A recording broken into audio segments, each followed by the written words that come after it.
I didn't want to use any bad words here tonight, so I asked that man over there, was Knickers a curse? He said no, but tights are. I was backward at going forward, and why I did not know.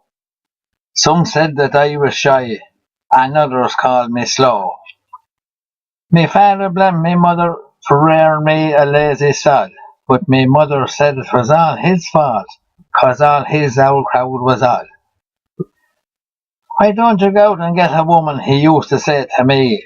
When I was your age, the very least I had was 2 or 3. Just one wee tip I give you. Well, it worked for me when I was young, and that's if you're not in bed by 12 o'clock. Sure, wouldn't you be far better off at home? Oh, for I had me eye on Mary Ann these last 9 years or so. You know, the only thing that held me back was in case she might say no. You see, the problem was I turned her down back in her younger days. Mind you, it's not that she's got any better looking, it's just that I'm not as hard to please. If I told you she was ugly, I'd not be telling lies. She once worked in a butcher shop just to frighten off the flies. Well, I was a stage that when it came to looks, I just didn't give a damn. And I know you would say the same, if you just as well if you saw the cut of Mary Ann. Now, from time to time, I'd meet her down about the shop, but I never had the courage to bring the subject up. I knew that she was cool with me since I turned her down that time, but since she got a bit of land and money, well, I sort of changed my mind. I was put in contact with a man, an expert in these things, who swore to me he had a plan and we'd take it by degrees. Now, he said if you follow me, get a woman plan. Well, I guarantee within a week or 2, we'll have a rating from your hand.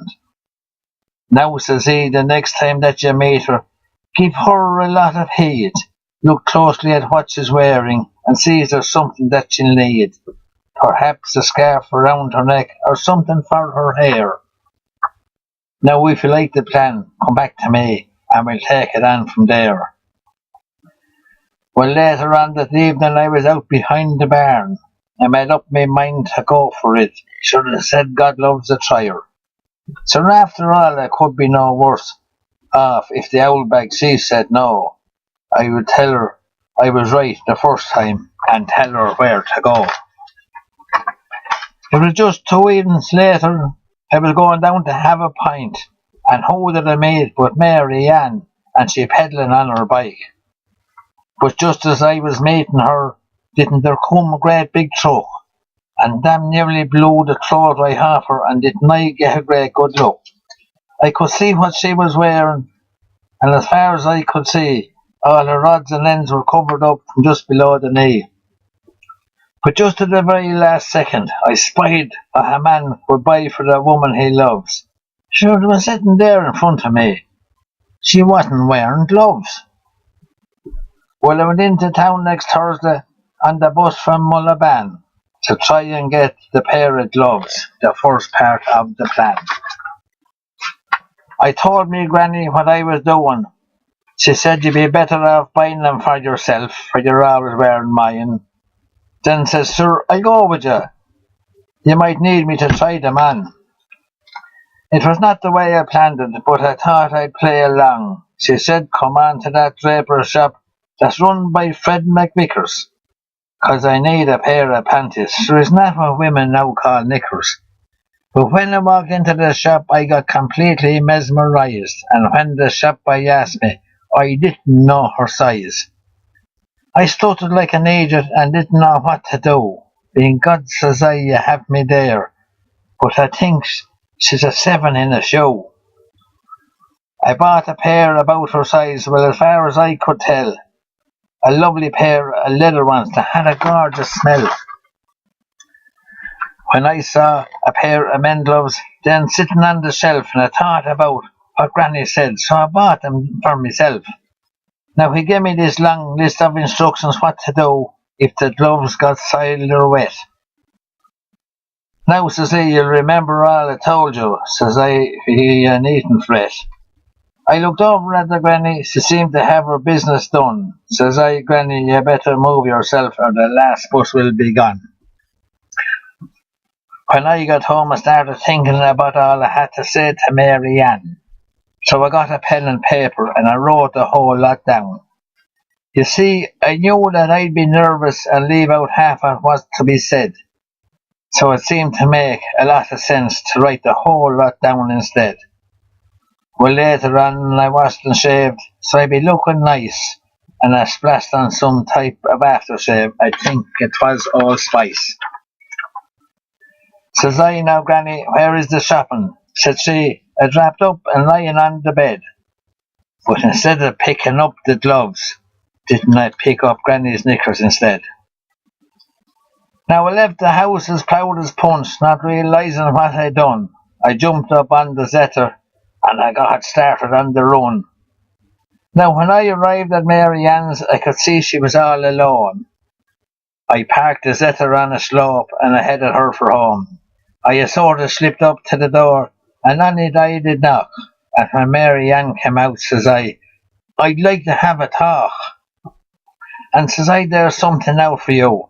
I bought in McVicker's shop, so I handed her the present with a letter on the top. She began to open up the envelope. Says I, Mary Ann, you better open up the present first, and I will read the letter. Well, the plan was going perfect. I thought I'd have a fag. I was like a dog that had two tails. I didn't know which of them to wag. But when she opened up the parcel, well, she didn't look one bit pleased. The bit of a grin that was there before had quickly been erased.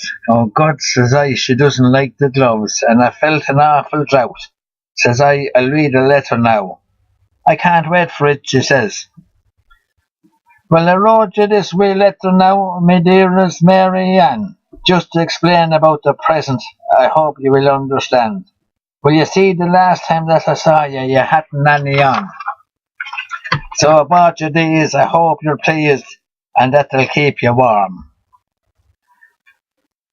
Now, I only took this liberty, you're wondering, I suppose. I could see your skin was turning blue around where it was exposed. Aye, and them out flies and midges, and that east wind, it could bite. And I could see that you were catching the brunt of it the day I met you on the bike.